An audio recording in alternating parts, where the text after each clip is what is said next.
Hello everyone. I want to address the profound psychological impact of pain on prisoners and their families, focusing on those denied medical care in prisons and how they struggle to cope with this immense suffering.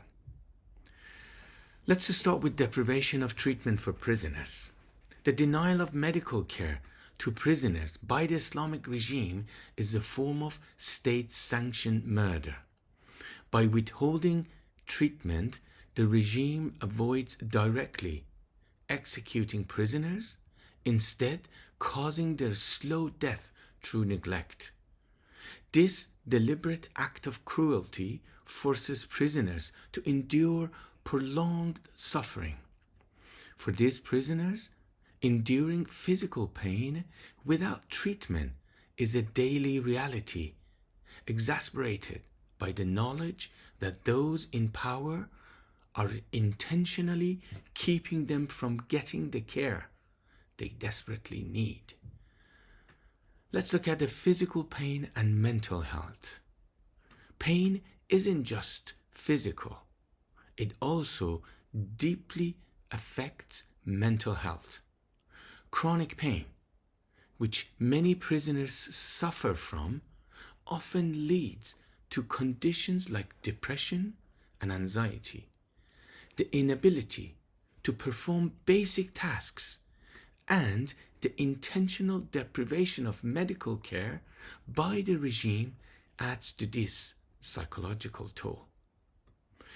But the cycle doesn't end there.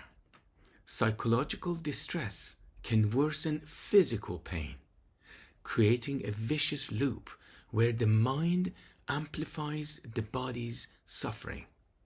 For these prisoners, mental and physical anguish are inseparable. What are the psychological toll on prisoners? Prisoners subjected to these treatments of withholding medical care often live in constant fear of death. The feeling of powerlessness, coupled with hopelessness, leads to severe anxiety and depression. Many face nightmares and flashbacks, haunted by their trauma. This is more than just physical suffering. It is a daily psychological battle where survival itself becomes an act of defiance. Now let's see what are the impact on families of these prisoners. Prisoners aren't the only one affected. Their families suffer deeply too.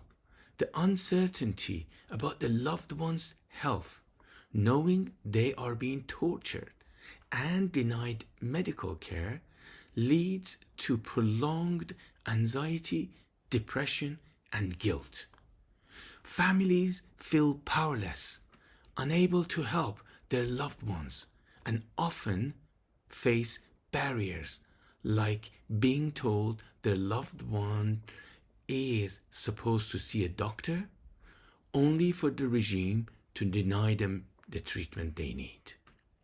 The emotional toll on these families immense. They experience not only worry and guilt, but also anger at the regime for subjecting them to this unbearable situation. This anger, along with fear and isolation, leads to deep psychological distress. So, what are the political struggles?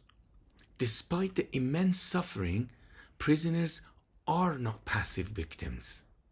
They know that the regime's deprivation of treatment is a tactic to break them. Yet many transform this injustice into a form of political resistance. By enduring these hardships, they fight back, reclaiming their dignity and humanity in the face of most severe oppression imposed by the Islamic regime in Iran. Their resistance isn't just about survival. It is a defiance against the Islamic regime trying to strip them of their power.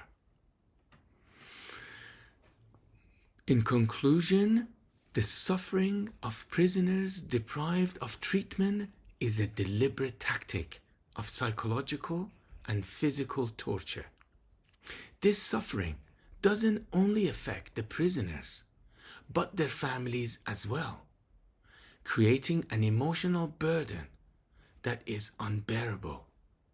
Yet, in the face of such a cruelty imposed by the Islamic regime on prisoners in Iran, the resilience of these prisoners and their families shine through, turning their suffering into a form of resistance.